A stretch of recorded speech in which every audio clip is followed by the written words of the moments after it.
seorang ulama dari Maroko, mimpi bertemu Nabi. Kisah yang terjadi di zaman kita ini. Nabi berkata kepadanya, pergilah kamu ke Mekah, temui Fulan bin Fulan. Beritahu dia bahwa dia adalah ahli surga. Malam kedua pun dia mimpi yang sama. Malam ketiga pun juga. 3 malam berturut-turut mimpi Nabi dengan pesan yang sama. Maka ulama Maroko ini pun mengumpulkan hartanya, perbekalannya untuk pergi ke Mekah.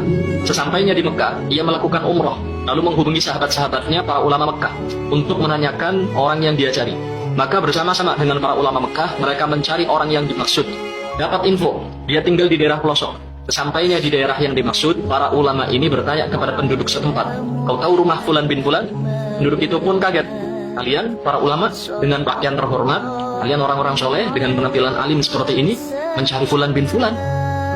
Iya, memangnya kenapa? Kata ulama Maroko itu. Kalian akan tahu sendiri setelah bertemu dengan orangnya. Maka ditunjukkanlah rumah orang yang dimaksud.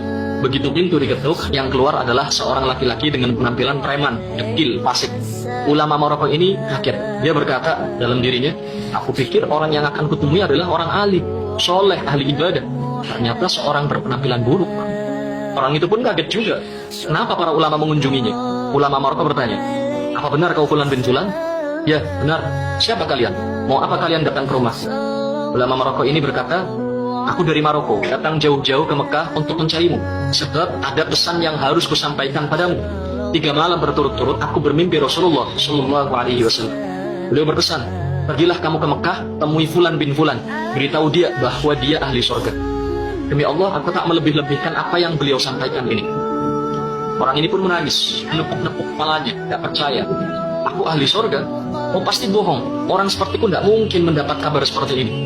Ulama Maroko ini mengatakan, wallahi, aku baru selesai umroh. Tidak mungkin aku dusta dalam kata-kataku. Orang itu pun terduduk lemas, dia menangis. Ulama Maroko berkata, demi Allah, apa amal perbuatan yang kau lakukan sampai kau dapat kabar gembira seperti ini? Dia pun menjawab, aku ini orang hina, orang paling rusak, paling bejat di kota ini.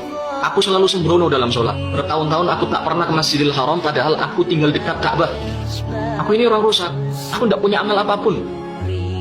Maka ditanya lagi, coba kau ingat-ingat lagi, mungkin kau punya amal yang kau lupakan. Maka orang ini mengingat-ingat, lalu dia katakan, iya, aku punya satu amal baik, dan cuma ini amal baik yang aku punya. Tidak ada amal soleh lain selain yang ini. Dulu, aku pernah punya seorang tetangga, dia mati. Dia meninggalkan istrinya menjanda dan anak-anaknya yatim. Saat itu aku bernazar, akan membagi 2 semua upahku. Satu untukku dan keluargaku, satu lagi untuk janda, tetanggaku, dan anak-anaknya. Wallahi, dari semenjak itu sampai hari ini, aku masih terus membagi 2 upahku untuk keluargaku dan untuk mereka. Ulama Maroko berkata, ayo kita ke Masjidil Haram. Orang ini pun mandi, memakai pakaian terbaiknya, lalu pergi bersama para ulama ke Masjidil Haram untuk sholat berjamaah.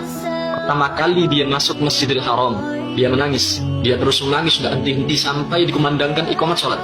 Bahkan dalam sholat pun dia menangis. Ketika imam baca surat, orang ini terus menangis. Terisak sampai membuat ulama Maroko ini yang sholat di sampingnya ikut menangis.